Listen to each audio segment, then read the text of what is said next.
ഏകദേശം 70 വർഷങ്ങൾക്ക് മുന്നേ വിപ്ലവത്തിൽ കുതിച്ചുയർന്ന സോവിയറ്റ് യൂണിയൻ ധീരമായ സ്വപ്നങ്ങളുമായി ബഹിരാകാശ പര്യവേഷണ രംഗത്തിലേക്ക് പ്രവേശിച്ചു. ആദ്യമായി ബഹിരാകാശത്തിൽ ഒരു പേടകം എത്തിച്ച സോവിയറ്റ് യൂണിയൻ ബഹിരാകാശ പര്യവേഷണത്തിന്റെ ഒരു പുതിയ യുഗത്തിന് തുടക്കം കുറിക്കുകയായിരുന്നു. ശേഷം സോവിയറ്റ് യൂണിയൻ ആദ്യമായിട്ടൊരു മനുഷ്യനെ ബഹിരാകാശത്തിലെത്തിച്ചു. അങ്ങനെ യൂറി ഗഗാരിൻ ബഹിരാകാശത്തിൽ നിന്നും നമ്മുടെ മനോഹരമായ നീലഗ്രഹത്തെ കണ്ട ആദ്യത്തെ മനുഷ്യനായി. പിന്നീട് ആദ്യമായി സ്പേസ് വാക്ക് ചെയ്തതും ആദ്യമായി ചൊവ്വയിലും വീനസിലുമൊക്കെ പേടകം ഇറക്കിയതും ആദ്യമായിട്ടൊരു സ്പേസ് സ്റ്റേഷൻ നിർമ്മിച്ചതും അങ്ങനെ എല്ലാം തന്നെ ആദ്യമായി ചെയ്തത് സോവിയറ്റ് യൂണിയനാണ്. ബഹിരാകാശത്തിലേക്ക് അവരെ കുതിച്ചുയരുകയായിരുന്നു. മറ്റാർക്കും ചെയ്യാൻ പറ്റാത്ത കാര്യങ്ങളാണ് അന്ന് സോവിയറ്റ് യൂണിയൻ ചെയ്തത്. ഒരു കാലത്ത് സയൻസ് ഫിക്ഷൻ ആണെന്ന് കരുതിയിരുന്നതൊക്കെ അവരെ യാഥാർത്ഥ്യമാക്കാൻ തുടങ്ങി. അതുകൊണ്ട് തന്നെ ബഹിരാകാശ പര്യവേഷണ രംഗത്തിൽ പൂർണ്ണമായ വിജയം സുനിശ്ചിതമാണെന്ന് സോവിയറ്റ് യൂണിയന് അന്ന് തോന്നി. അവരുടെ ചുവന്ന ബാനർ ചന്ദ്രോപരിതലത്തിന് മുകളിൽ പറക്കുന്നത് അവരെ സ്വപ്നം കണ്ടു. അതിനുവേണ്ടി അവരെ ശാസ്ത്രത്തിന്റെ അതിരുകളെല്ലാം കടന്നു. പക്ഷെ എന്തോ കാരണത്താൽ സോവിയറ്റ് യൂണിയന്റെ ബഹിരാകാശ സ്വപ്നങ്ങളെല്ലാം പിന്നീട് പതിയെ തകരാൻ തുടങ്ങി. അതോടെ അവരുടെ വിജയങ്ങളും പ്രതാപവുമെല്ലാം വെറും ദുരന്തങ്ങളും അപമാനവുമായി മാറി. ഇത്രയേറെ വിജയങ്ങൾ കൈവരിച്ചുകൊണ്ടിരുന്ന സോവിയറ്റ് യൂണിയൻ എന്തുകൊണ്ടാണ് ബഹിരാകാശ പര്യവേഷണ രംഗത്ത് പരാജയപ്പെട്ടു പോയത്? എന്താണ് ശരിക്കും സംഭവിച്ചത്? നമുക്ക് നോക്കാം.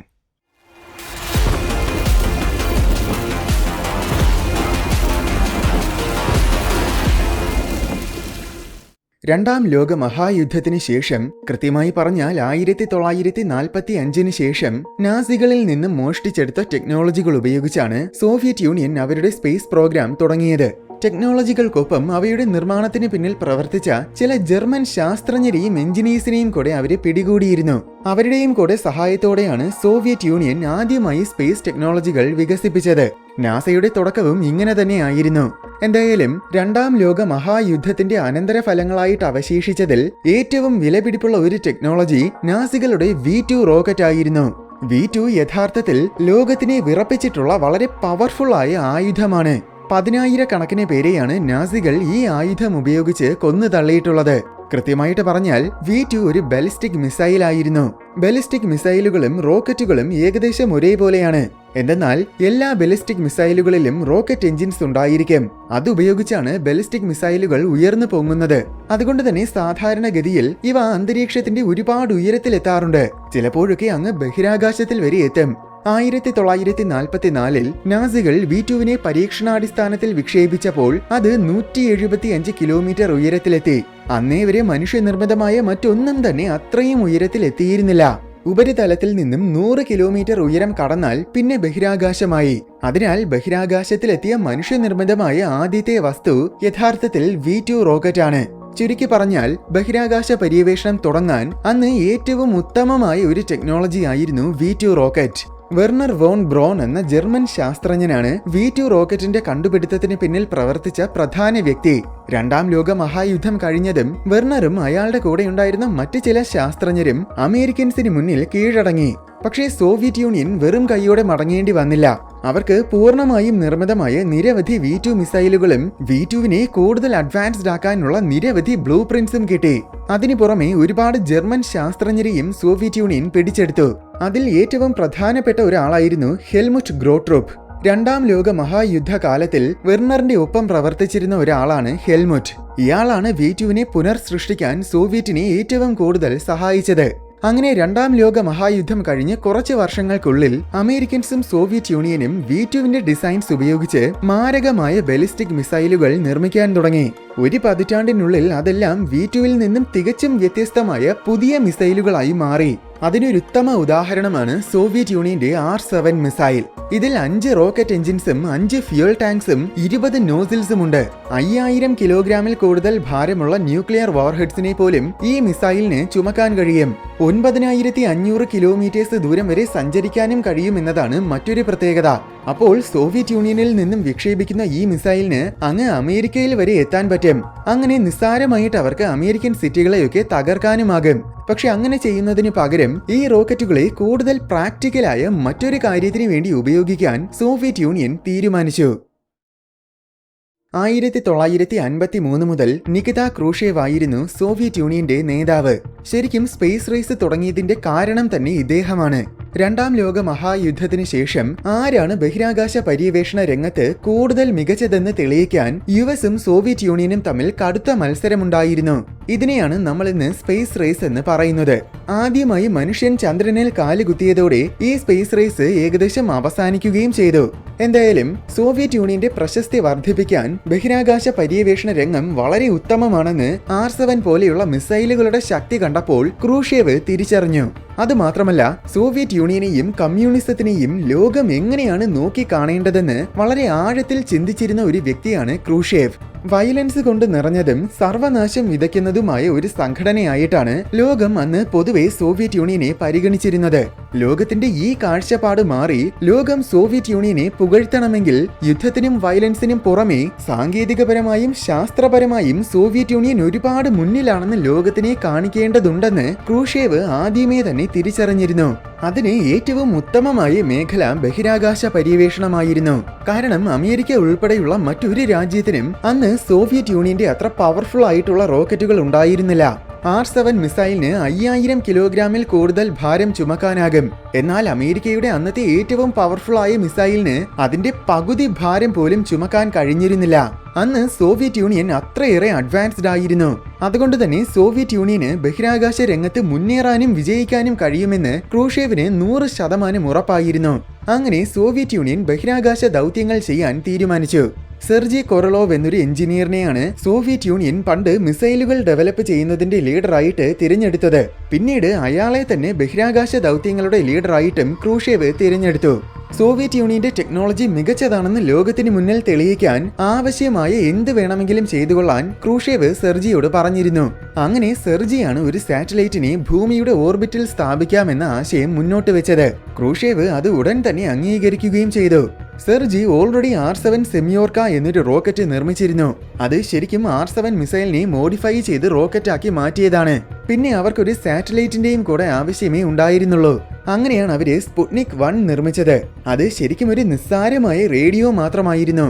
അതിന്റെ ലൊക്കേഷൻ എവിടെയാണെന്ന ഡീറ്റെയിൽസ് അയച്ചു തരാൻ കഴിയുമെന്നതിലുപരി സ്പുട്നിക് 1ന് കാര്യമായിട്ടൊന്നും തന്നെ ചെയ്യാൻ കഴിഞ്ഞിരുന്നില്ല.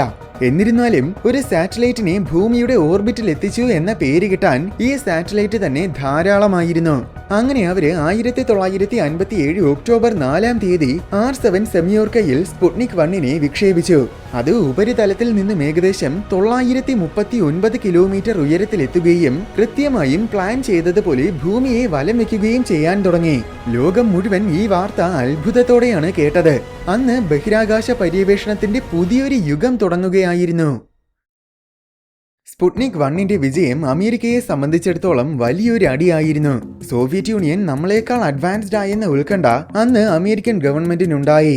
സോവിയറ്റ് യൂണിയന്റെ കൂടെ മത്സരിക്കാൻ ഞങ്ങൾക്കും കഴിയുമെന്ന് ലോകത്തിനെ അറിയിക്കണമെന്നും എന്ത് ചെയ്തിട്ടാണെങ്കിലും എത്രയും വേഗം തന്നെ അത് സാധ്യമാക്കണമെന്നും അന്നത്തെ അമേരിക്കൻ ഗവൺമെന്റ് പ്ലാൻ ചെയ്യാൻ തുടങ്ങി. ഈ സമയം സോവിയറ്റ് യൂണിയൻ സ്പുട്നിക് 1ന്റെ വിജയം ആഘോഷിക്കുകയായിരുന്നു. ലോകത്തിന് മുന്നിൽ സോവിയറ്റ് യൂണിയനെ ഉയർത്തി കാണിക്കാൻ ബഹിരാകാശ പര്യവേഷണത്തിന് സാധിക്കുമെന്ന തന്റെ ആശയം ശരിയായിരുന്നുവെന്ന് അതോടെ ക്രൂഷ്യേവിന് ബോധ്യമായി. കാരണം സ്പുട്നിക് 1ഉം സോവിയറ്റ് യൂണിയനുമാണ് അന്നത്തെ ലോക വാർത്തകളിലെല്ലാം നിറഞ്ഞു നിന്നിരുന്നത്. ടൈം മാഗസീൻ ആണെങ്കിൽ അന്ന് ക്രൂഷ്യേവിനെ മാൻ ഓഫ് ദി ഇയർ എന്നാണ് വിശേഷിപ്പിച്ചത്. സ്പുട്നിക് 1 കാരണം അത്രയേറെ പ്രശസ്തി അന്ന് സോവിയറ്റ് യൂണിയന് കിട്ടി.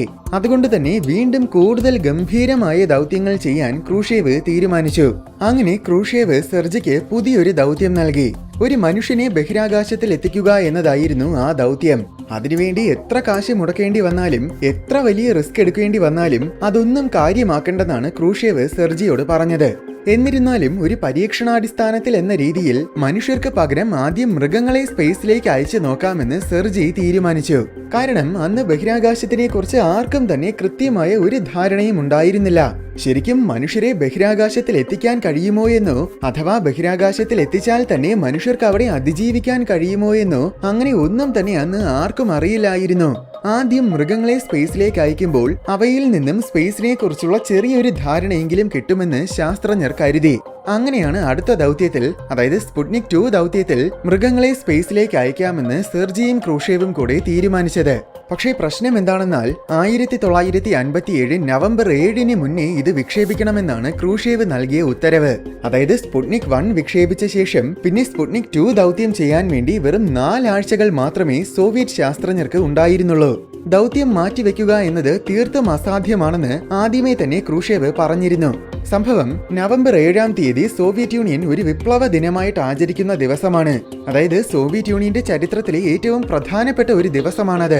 ആ ദിവസം തന്നെ ഒരു മൃഗത്തിനെ ബഹിരാകാശത്തിൽ എത്തിക്കാൻ സാധിച്ചാൽ അത് സോവിയറ്റ് യൂണിയന് വലിയൊരു അഭിമാനമാകും. ഇതുകൊണ്ടാണ് നവംബർ 7 തന്നെ ഈ ദൗത്യം ചെയ്യണമെന്ന് ക്രൂഷേവ് വാശി പിടിച്ചത്. ആദ്യമായി ബഹിരാകാശത്തിലേക്ക് അയക്കാൻ തെരുവിൽ നിന്നും പിടിച്ച ഒരു നായയെയാണ് അവര് തിരഞ്ഞെടുത്തത്. അതായിരുന്നു ലൈക. വെറുതെ അങ്ങ് അയക്കുക മാത്രമല്ല, കുറെ ദിവസങ്ങളോളം സമയം വരെ ഈ നായയെ ഭൂമിയുടെ ഓർബിറ്റിലാക്കുകയും വേണം. ഇതായിരുന്നു സെർജിയുടെ പ്ലാൻ. ഒരു വസ്തുവിനെ ബഹിരാകാശത്തിലേക്ക് അയക്കേണ്ടത് എങ്ങനെയാണെന്നും വേണമെങ്കിൽ അതിനെ ഭൂമിയുടെ ഓർബിറ്റിലാക്കേണ്ടത് എങ്ങനെയാണെന്നും സെർജിക്ക് അറിയാമായിരുന്നു. പക്ഷേ സുരക്ഷിതമായിട്ട് അതിനെ തിരിച്ചു കൊണ്ടുവരേണ്ടത് എങ്ങനെയാണെന്ന് സെർജിക്കും കൂടെയുണ്ടായിരുന്ന മറ്റ് ശാസ്ത്രജ്ഞർക്കും കൃത്യമായ ധാരണയുണ്ടായിരുന്നില്ല. അതുകൊണ്ട് തന്നെ ലൈക ജീവനോടെ തിരിച്ചു വരില്ലെന്ന കാര്യം ആദ്യമേ തന്നെ അവർ ഉറപ്പിച്ചിരുന്നു. അതിനാൽ ലൈക കൂടുതൽ കഷ്ടപ്പെട്ട് വിശന്ന് മരിക്കരുത് എന്ന് കരുതിയിട്ട് ശാസ്ത്രജ്ഞർ ഒരു മുൻകരുതൽ എടുത്തിരുന്നു. അതായത് കൃത്യമായ ഇടവേളകളിൽ ഓരോ ദിവസവും ലൈകയ്ക്ക് വെള്ളവും ഭക്ഷണവും നൽകുന്ന ഒരു സംവിധാനം ആ പേടകത്തിനുള്ളിൽ സജ്ജമാക്കിയിരുന്നു. 7 ദിവസങ്ങൾ പ്രവർത്തിക്കുന്ന രീതിയിലാണ് അവർ ഈ സംവിധാനം നിർമ്മിച്ചത്. 7ാമത്തെ ദിവസം നൽകുന്ന ആഹാരത്തിൽ മാരകമായി ഒരുതരം വിഷവും കൂടി ചേർത്തിട്ടുണ്ടായിരിക്കും. അത് കഴിക്കുമ്പോൾ കൂടുതൽ കഷ്ടപ്പെടാതെ ലൈക പെട്ടെന്ന് മരിക്കും. ഇതായിരുന്നു സെർജിയുടെയും കൂട്ടരുടെയും പ്ലാൻ. അങ്ങനെ പ്ലാൻ പ്രകാരം വെറും 4 ആഴ്ചകൾ കൊണ്ട് തന്നെ അവർ ഈ പേടകവും മെഷീൻസും സംവിധാനങ്ങളും ഒക്കെ നിർമ്മിച്ചു. എല്ലാം പുതുതായിട്ട് ഡിസൈൻ ചെയ്തവയായിരുന്നു. സാധാരണഗതിയിൽ എല്ലാ സംവിധാനങ്ങളും മെഷീൻസും ഒക്കെ ടെസ്റ്റ് ചെയ്ത് നോക്കിയ ശേഷം സേഫ് ആണെന്ന് ഉറപ്പുണ്ടെങ്കിൽ മാത്രമേ പിന്നെ അതിനെ ദൗത്യത്തിന് വേണ്ടി ഉപയോഗിക്കുകയുള്ളൂ. പക്ഷേ വെറും 4 ആഴ്ചകളുടെ സമയം കൊണ്ട് ഒന്നും തന്നെ അവർക്ക് ടെസ്റ്റ് ചെയ്ത് നോക്കാൻ കഴിഞ്ഞില്ല. പേപ്പറിൽ ഒരു ഡിസൈൻ വരച്ചിട്ട് പെട്ടെന്ന് തന്നെ അതിന്റെ നിർമ്മാണവും കൂടെ തുടങ്ങുകയാണ് ചെയ്തത്. അപ്പോഴേക്കും ക്രൂഷേവ് പറഞ്ഞിരുന്ന സമയമായി. അങ്ങനെ ഒടുവിൽ 1957 നവംബർ 3 സ്പുട്നിക് 2 പേടകം വിക്ഷേപിച്ചു. അത് വിജയകരമായിട്ട് ഭൂമിക്ക് ചുറ്റും വലം വയ്ക്കാനും തുടങ്ങി. പ്ലാൻ പ്രകാരം നവംബർ 10 ലൈക മരിക്കേണ്ടത്. നവംബർ 7 വളരെ ആഘോഷപരമായിട്ട് തന്നെ സോവിയറ്റ് യൂണിയൻ വിപ്ലവ ദിനം ആചരിച്ചു. ആദ്യമായിട്ടൊരു മൃഗത്തിനെ സ്പേസിൽ എത്തിച്ചു എന്നും പറഞ്ഞാണ് അവർ ആ ദിവസം ആഘോഷിച്ചത്. പക്ഷെ അന്ന് അവര് ലോകത്തിനോട് വെളിപ്പെടുത്താത്ത ഒരു കാര്യമുണ്ടായിരുന്നു. എന്താണെന്നാൽ നവംബർ 7 ആയപ്പോഴേക്കും യഥാർത്ഥത്തിൽ ലൈക മരിച്ചിട്ടുണ്ടായിരുന്നു. സംഭവം 4 തവണ ഭൂമിക്ക് ചുറ്റും വലം വെച്ചപ്പോഴേക്കും, അതായത് വിക്ഷേപിച്ച് ഏകദേശം വെറും 7 മണിക്കൂറുകൾ കഴിഞ്ഞപ്പോൾ തന്നെ സ്പുട്നിക് 2 ടെമ്പറേച്ചർ കൺട്രോൾ സിസ്റ്റം തകരാറിലായി. അനന്തരഫലമായി ലൈക ചൂടെടുത്ത് വെന്ത് മരിച്ചുപോയി. അനാവശ്യമായിട്ട് ലൈകയുടെ ജീവൻ നഷ്ടമായെന്ന് മാത്രമല്ല, ഈ ദൗത്യത്തിൽ നിന്നും ഒന്നും തന്നെ ശാസ്ത്രജ്ഞർക്ക് മനസ്സിലാക്കാനും സാധിച്ചില്ല. കാരണം എന്തെങ്കിലും കാര്യമായ ഡാറ്റ ലഭിക്കുന്നതിന് മുന്നേ ലൈക കൊല്ലപ്പെട്ടു. ഈ ദൗത്യം ചെയ്യാൻ ആവശ്യത്തിന് സമയം ലഭിച്ചിരുന്നെങ്കിൽ ലൈകയെ ദിവസങ്ങളോളം ജീവിപ്പിക്കാനും വേണമെങ്കിൽ ജീവനോടെ തന്നെ തിരികെ കൊണ്ടുവരാനും വരെ ശാസ്ത്രജ്ഞർക്ക് കഴിയുമായിരുന്നു. എന്നാൽ പ്രതാപത്തിനുള്ള കുതിച്ചുചാട്ടത്തിനിടയിൽ സേഫ്റ്റിക്ക് പുല്ലുവില നൽകിക്കൊണ്ടുള്ള അവരുടെ എടുത്തുചാട്ടം ഈ ദൗത്യത്തിനെ പരാജയത്തിലേക്ക് തള്ളിവിട്ടു. പക്ഷേ നിർഭാഗ്യവശാൽ ഈ പരാജയത്തിൽ നിന്നും അവര് പാഠം കണ്ടെത്തിയില്ല. എന്തെന്നാൽ ഇതേ തെറ്റ് തന്നെ അവര് വീണ്ടും വീണ്ടും ആവർത്തിച്ചുകൊണ്ടിരുന്നു. ഇതേസമയം അമേരിക്കയും മനുഷ്യരെ ബഹിരാകാശത്തിൽ എത്തിക്കാനുള്ള തത്രപ്പാടിലായിരുന്നു. അതിനുവേണ്ടി അവരും മൃഗങ്ങളെ വെച്ചാണ് പരീക്ഷണങ്ങൾ നടത്തിയിരുന്നത്. അന്ന് അവരുടെ പരീക്ഷണങ്ങളിലും ഒരുപാട് മൃഗങ്ങൾ കൊല്ലപ്പെട്ടു. പക്ഷേ അമേരിക്കൻസ് ആണെങ്കിൽ യഥാർത്ഥത്തിൽ ആ ജീവികളെയൊക്കെ സേഫ് ആയിട്ട് തിരികെ കൊണ്ടുവരാൻ തന്നെയാണ് ശ്രമിച്ചിരുന്നത്. അതുകൊണ്ട് തന്നെ സോവിയറ്റ് യൂണിയനുമായിട്ട് താരതമ്യം ചെയ്യുമ്പോൾ അമേരിക്ക ഒരുപാട് സമയമെടുത്താണ് ഓരോ ദൗത്യവും ചെയ്തിരുന്നത്. അനന്തരഫലമായി വളരെ കുറച്ച് മൃഗങ്ങളെ മാത്രമേ അവർക്ക് ബലി കൊടുക്കേണ്ടി വന്നിട്ടുള്ളൂ. എന്നാൽ സോവിയറ്റ് യൂണിയൻ അങ്ങനെ ആയിരുന്നില്ല. സ്പുട്നിക് 2 വലിയൊരു പരാജയമായിരുന്നിട്ടും അത് കാര്യമാക്കാതെ സോവിയറ്റ് യൂണിയൻ മനുഷ്യനെ സ്പേസിൽ എത്തിക്കുക എന്ന ദൗത്യവുമായിട്ട് മുന്നോട്ട് തന്നെ പോയി. ആദ്യമായി സ്പേസിലേക്ക് അയക്കാൻ അവര് വളരെ ഉന്നത തലത്തിലുള്ള കുറച്ച് ജെറ്റ് പൈലറ്റ്സിനെ തിരഞ്ഞെടുത്തു. എന്നിട്ട് അവർക്ക് ട്രെയിനിങ്ങും നൽകാൻ തുടങ്ങി. ഈ കാര്യങ്ങളൊക്കെ വളരെ സീക്രട്ട് ആയിട്ടാണ് അവര് ചെയ്തത്. പൈലറ്റ്സിന്റെ കുടുംബത്തിന് പോലും ഈ കാര്യങ്ങളൊന്നും അറിയില്ലായിരുന്നു. ഇവർക്ക് ട്രെയിനിങ് കൊടുക്കുന്നതിനിടയിൽ സോവിയറ്റ് യൂണിയൻ മൃഗങ്ങളെ വെച്ച് വേറെയും നിരവധി ദൗത്യങ്ങൾ നടത്തുന്നുണ്ടായിരുന്നു. ഉദാഹരണത്തിന് 1960 സ്പുട്നിക് 5 ദൗത്യത്തിൽ 2 നായകളെ ഓർബിറ്റിലേക്ക് അയച്ചു. ഓർക്കുക, സ്പുട്നിക് 5 എന്നാണ് പേര് നൽകിയിരിക്കുന്നതെങ്കിലും അത് ശരിക്കും അവരുടെ 5ാമത്തെ ദൗത്യമായിരുന്നില്ല. വേറെയും ഒരുപാട് ദൗത്യങ്ങൾ അവർ ചെയ്തിരുന്നു. എന്തായാലും സ്പുട്നിക് 5 ഒരു ദിവസം മുഴുവൻ ഭൂമിയെ വലം വെച്ചു. ശേഷം സുരക്ഷിതമായിട്ട് തന്നെ തിരിച്ച് ഭൂമിയിൽ വന്ന് ലാൻഡും ചെയ്തു. ഭൂമിയെ വലം വെച്ച ശേഷം സേഫ് ആയിട്ട് തിരിച്ചു വന്ന ആദ്യത്തെ പേടകം അതായിരുന്നു. നായകൾക്ക് പുറമെ കുറെ എലികളും പ്രാണികളും ഒരു മുയലും പിന്നെ ചില ചെടികളും ആ പേടകത്തിൽ ഉണ്ടായിരുന്നു. തിരിച്ച് ഭൂമിയിൽ വന്ന് ലാൻഡ് ചെയ്തപ്പോൾ അവയെല്ലാം സേഫ് ആയിരുന്നു. നിർഭാഗ്യവശാൽ സോവിയറ്റ് യൂണിയന്റെ എല്ലാ ദൗത്യങ്ങളും ഇതുപോലെ വിജയകരമായിരുന്നില്ല. ഉദാഹരണത്തിന് 1960 ഒക്ടോബറിൽ സംഭവിച്ച നെതർലാൻഡ് കറ്റാസ്ട്രഫി R-16 എന്നൊരു പുതിയ റോക്കറ്റിന്റെ ടെസ്റ്റിംഗ് ദിവസമായിരുന്നു അന്ന്. പക്ഷേ ടെസ്റ്റിംഗ് തുടങ്ങുന്നതിന് മുന്നേ അതിന്റെ ഒരു എഞ്ചിനിൽ ഷോർട്ട് സർക്യൂട്ട് ഉണ്ടാവുകയും അനന്തരഫലമായിട്ട് ആ റോക്കറ്റ് വലിയൊരു ബോംബ് പോലെ പൊട്ടിത്തെറിക്കുകയും ചെയ്തു. ആ വിസ്ഫോടനത്തിൽ 54 പേര് കൊല്ലപ്പെട്ടുവെന്നാണ് റിപ്പോർട്ട്. സംഭവം സേഫ്റ്റിക്ക് ഒട്ടും തന്നെ പ്രാധാന്യം കൊടുക്കാതെ നവംബറിലെ റവല്യൂഷൻ ഡേ ആഘോഷിക്കുന്നതിന്റെ മുന്നോടിയായിട്ട് പണ്ടത്തെ പോലെ വീണ്ടും അവർ ഈ ദൗത്യം വളരെ ധൃതിയിൽ തീർക്കാൻ നോക്കി. അതിന്റെ അനന്തരഫലമായിട്ടാണ് ഇത് സംഭവിച്ചത്. പക്ഷേ യഥാർത്ഥത്തിൽ 30 വർഷങ്ങൾക്ക് ശേഷമാണ് ഇങ്ങനൊരു സംഭവം ഉണ്ടായതായിട്ട് പുറം ലോകം അറിഞ്ഞത്. അത്രയേറെ രഹസ്യാത്മകമായിട്ടാണ് അവർ ഈ ദൗത്യങ്ങളൊക്കെ ചെയ്തിരുന്നത്.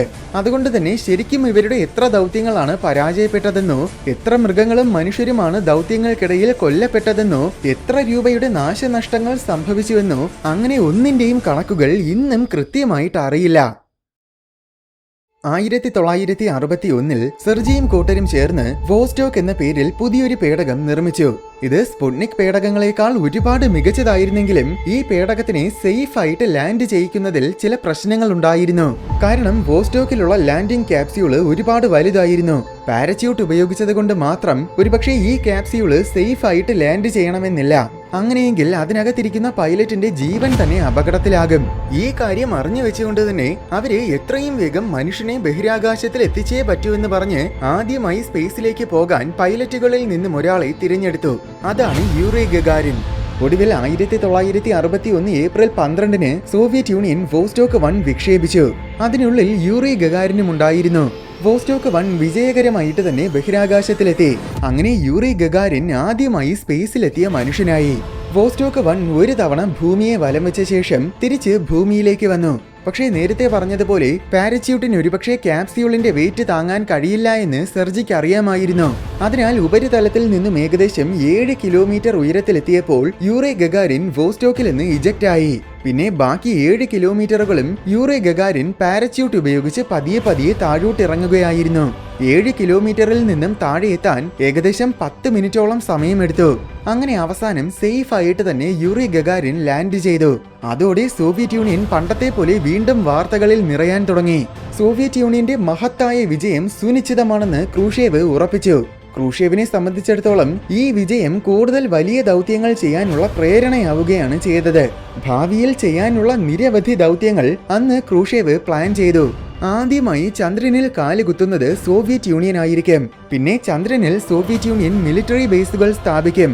അവസാനം സോവിയറ്റ് യൂണിയൻ ചന്ദ്രന്റെ ഉപരിതലം മുഴുവൻ ചുവന്ന പെയിന്റ് അടിക്കും. പിന്നെ ലോകം മുഴുവൻ ചുവന്ന ചന്ദ്രനെ ആയിരിക്കും കാണുന്നത്. അത് കാണുമ്പോൾ സോവിയറ്റ് യൂണിയൻ എത്രത്തോളം പവർഫുൾ ആണെന്ന കാര്യം ഓരോ ദിവസവും ലോകം മുഴുവൻ ഓർമ്മിക്കും. ഇങ്ങനെയൊക്കെയാണ് ക്രൂഷേവ് പ്ലാൻ ചെയ്തത്. ഈ സമയവും നാസ മനുഷ്യനെ സ്പേസിൽ എത്തിക്കാനുള്ള ശ്രമത്തിലായിരുന്നു.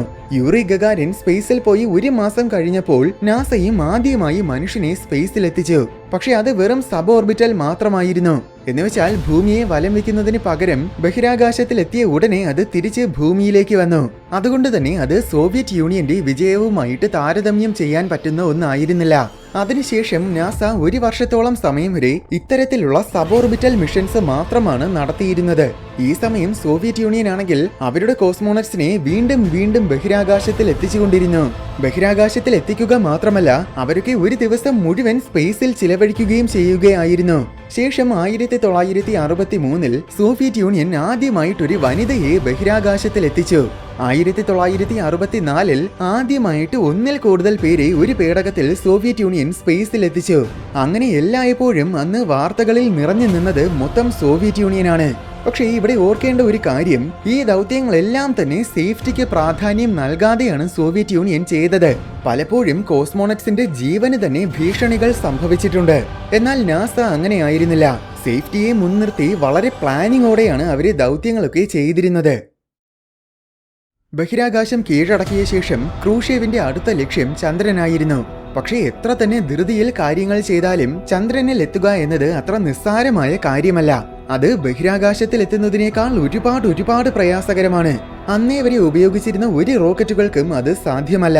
അതിനാൽ സെർജി N1 എന്നൊരു പുതിയ റോക്കറ്റ് ഡിസൈൻ ചെയ്തു.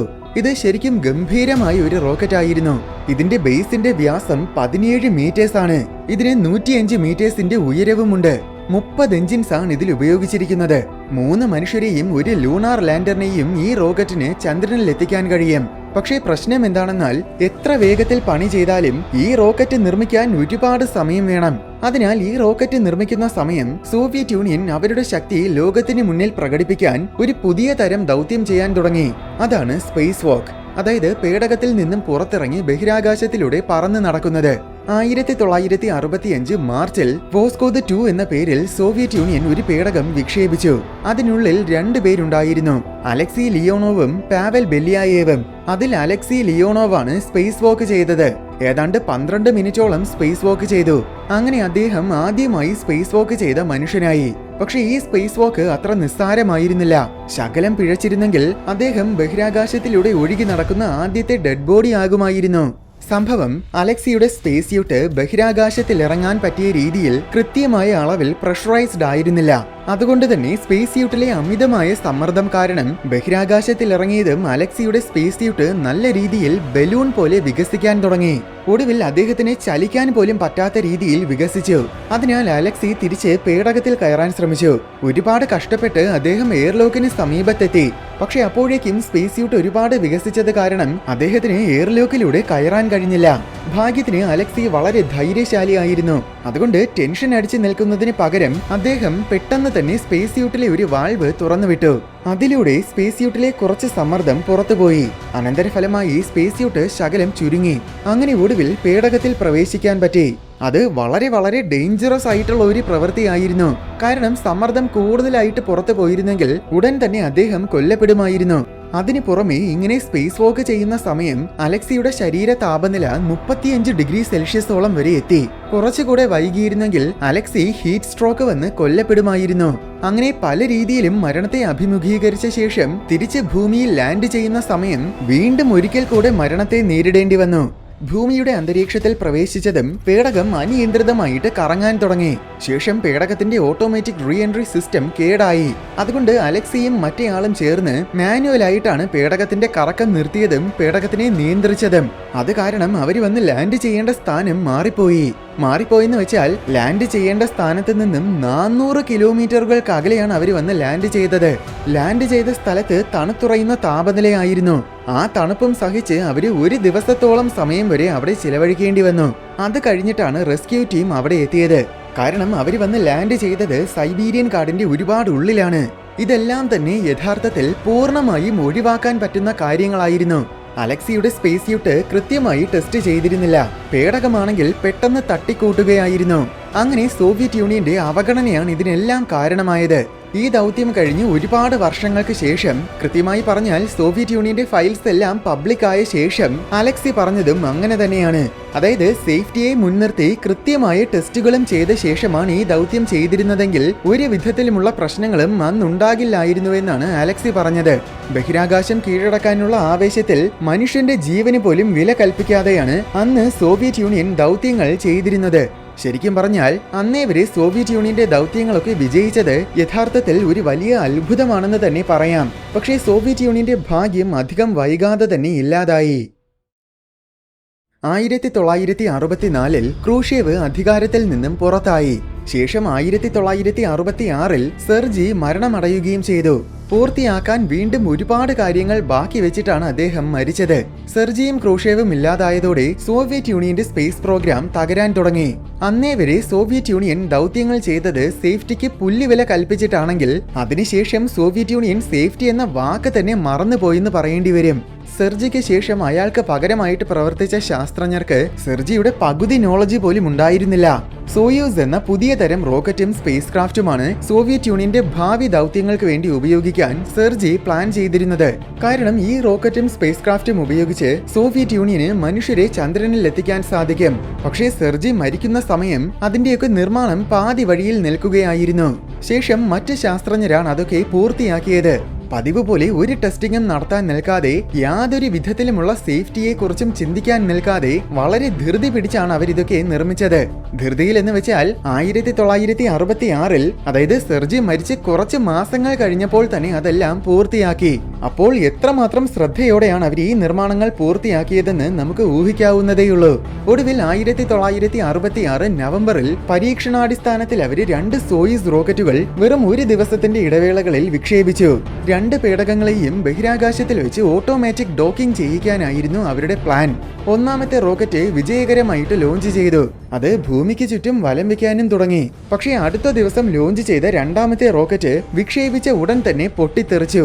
അതേസമയം തന്നെ കഴിഞ്ഞ ദിവസം വിക്ഷേപിച്ച പേടകത്തിന്റെ കൺട്രോൾ സിസ്റ്റംസ് ഒക്കെ തകരാറിലായിക്കൊണ്ടിരിക്കുകയായിരുന്നു. അനന്തരഫലമായി ആ പേടകം ബഹിരാകാശത്തിൽ വെച്ച് അനിയന്ത്രിതമായിട്ട് കറങ്ങാൻ തുടങ്ങി. അങ്ങനെ നിയന്ത്രണം നഷ്ടപ്പെട്ട ആ പേടകം ഒടുവിൽ തിരിച്ച് ഭൂമിയിൽ വന്ന് വീണു. ചൈനയിലാണ് അത് വന്ന് പതിച്ചത്. വന്ന് നിലം പതിക്കുന്നതിന് മുന്നേ അന്തരീക്ഷത്തിൽ വെച്ച് തന്നെ Soviet union self distract command ഉപയോഗിച്ച് ആ പേടകത്തിനെ കത്തിച്ച് ചാമ്പലാക്കിയിരുന്നു. അത് കഴിഞ്ഞ് അടുത്ത മാസം അവര് വീണ്ടും 3ാമത്തെ തവണ സോയൂസിനെ വിക്ഷേപിച്ച് ടെസ്റ്റ് ചെയ്യാൻ ശ്രമിച്ചു. പക്ഷെ അത് ലോഞ്ച് പാഡിൽ വെച്ച് തന്നെ പൊട്ടിത്തെറിക്കുകയാണ് ചെയ്തത്.